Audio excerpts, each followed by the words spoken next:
معاملے کی تہ یا اصل قصہ انگلش میں ہے the heart of the matter. یہ گراہم گرین کا ایک شاہکار ناول ہے.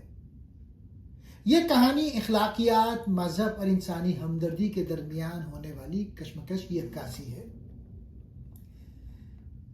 پہلا اس کا مرکزی خیال ہے رحم جو گناہ بن گیا. اس ناول کا سب سے طاقتور پیغام یہ ہے کہ ضروری نہیں کہ برائی ہمیشہ برے ارادوں سے جنم لے. مرکزی کردار اسکوبی ایک دیانتدار پولیس افسر ہے جس کی سب سے بڑی کمزوری اس کا رحم ہے.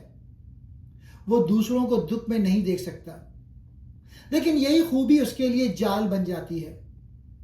اپنی بیوی لوئس کو خوش رکھنے اور اپنی محبوبہ ہیلن کو سہارا دینے کی کوشش میں وہ جھوٹ، بددیانتی اور آخرکار خودکشی کی طرف مائل ہو جاتا ہے.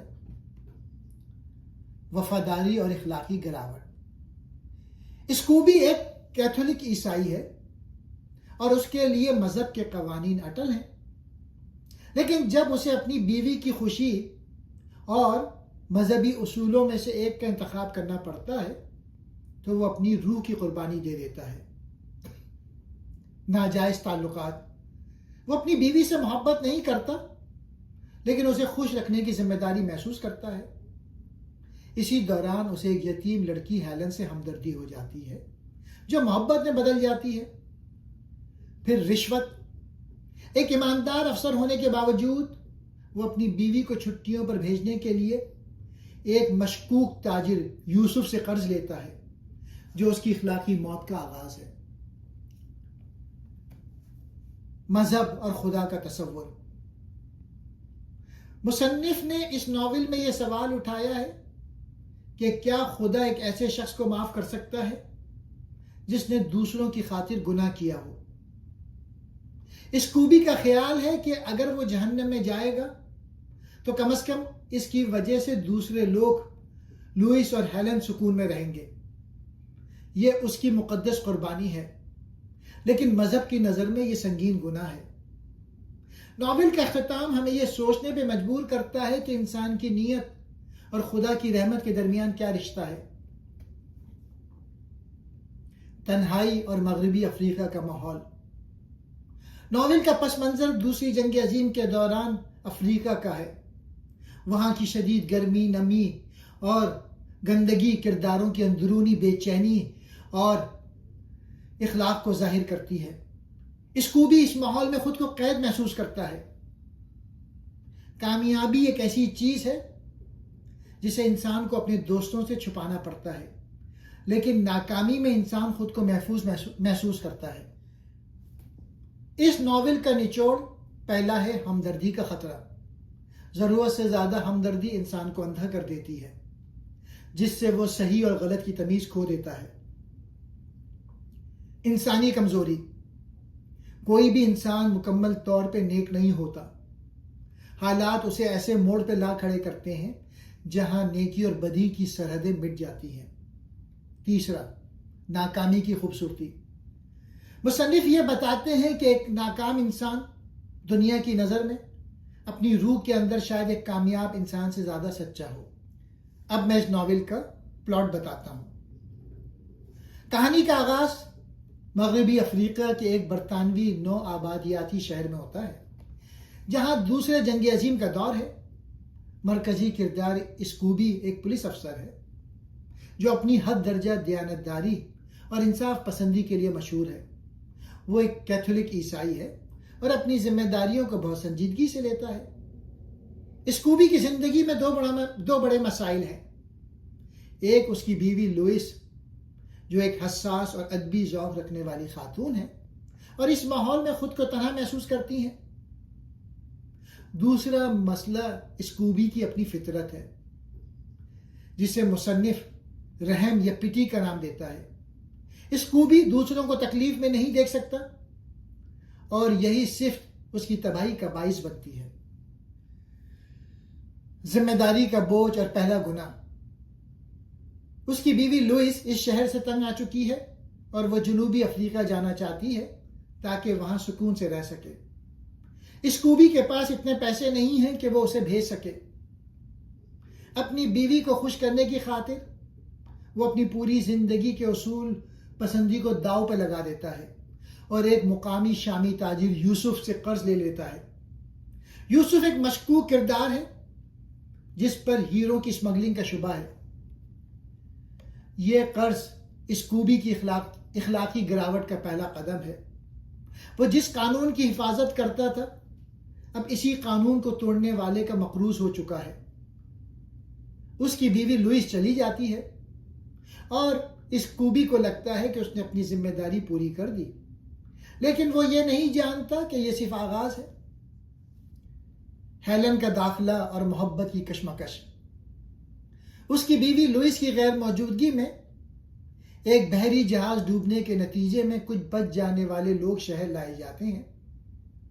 ان میں ایک نوجوان بیوہ لڑکی ہیلن بھی شامل ہے جس کا شوہر حادثے میں مارا گیا۔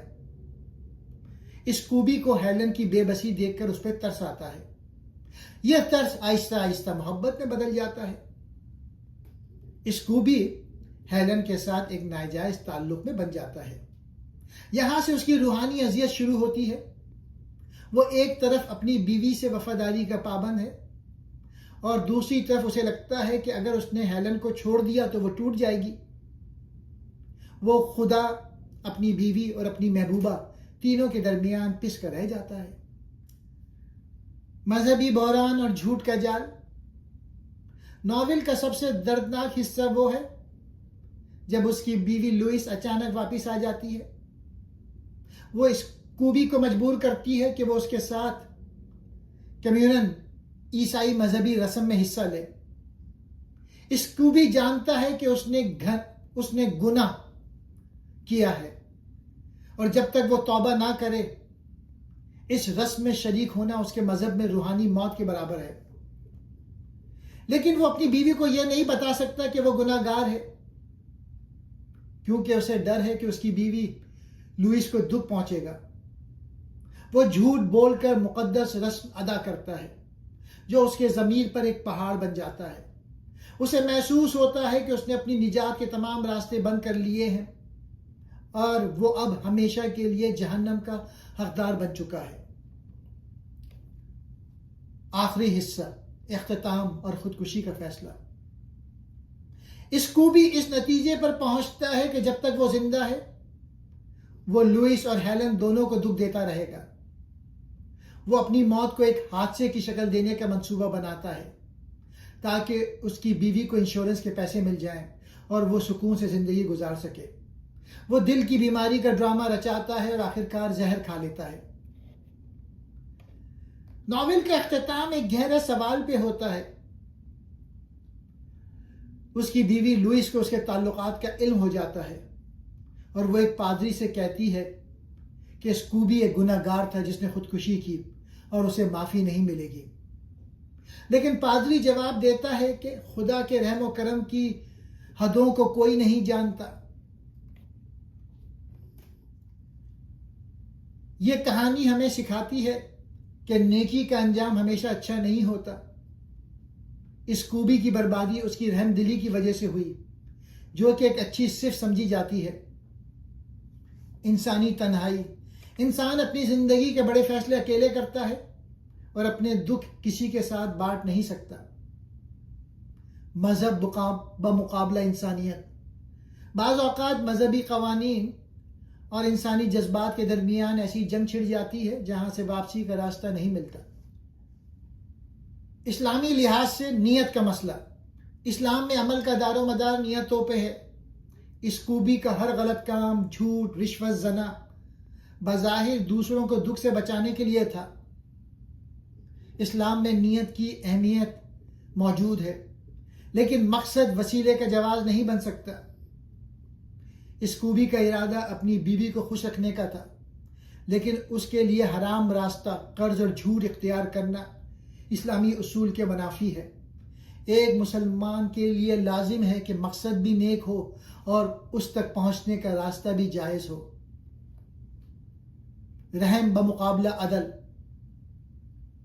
اسکوبی کا سب سے بڑا مسئلہ اس کے حد سے بڑا ہوا رحم ہے۔ وہ اللہ کی مخلوق پہ اتنا ترس کھاتا ہے کہ اللہ کے احکامات کو پس پش ڈال دیتا ہے۔ اسلام میں عدل کو رحم پر فوقیت حاصل ہے۔ عدل کا تقاضا ہے کہ جو حق ہے اسے بیان کیا جائے۔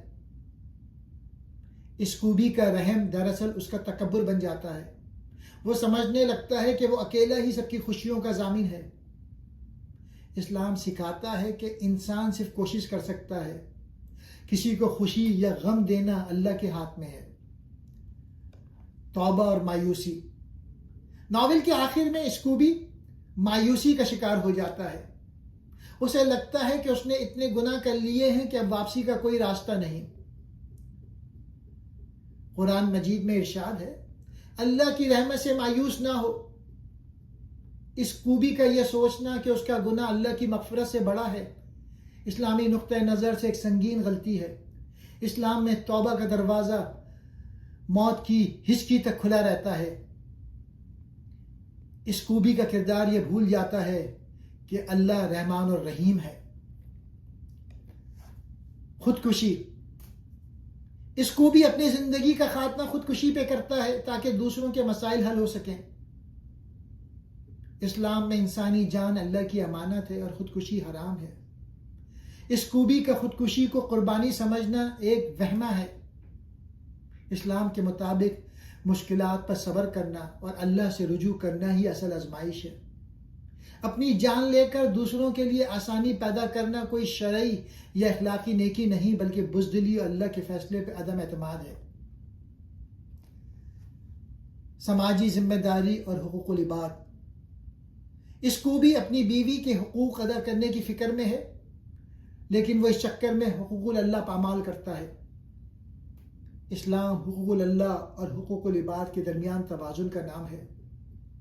اس خوبی کا کردار یہ سبق دیتا ہے کہ جب انسان اللہ سے تعلق توڑ کر صرف انسانوں کو خوش کرنے میں لگ جاتا ہے تو وہ نہ اللہ کو پاتا ہے اور نہ ہی انسانوں کو حقیقی خوشی دے پاتا ہے۔ اسلامی نقطہ نظر سے اس خوبی ایک ایسا کردار ہے جو جذباتی انتہا پسندی کا شکار ہے۔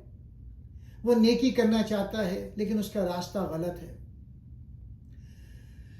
مصنف کا یہ ناول ایک مسلمان قاری کے لیے سبق رکھتا ہے کہ صرف نیت کافی نہیں، عمل کا درست ہونا بھی ضروری ہے۔ کسی بھی انسان سے اتنی محبت یا ہمدردی نہیں کرنی چاہیے جو اللہ کے احکامات سے ٹکرائے۔ مایوسی کفر ہے۔ انسان کو کبھی یہ نہیں سمجھنا چاہیے کہ اس کے گناہ اللہ کی رحمت سے زیادہ ہیں۔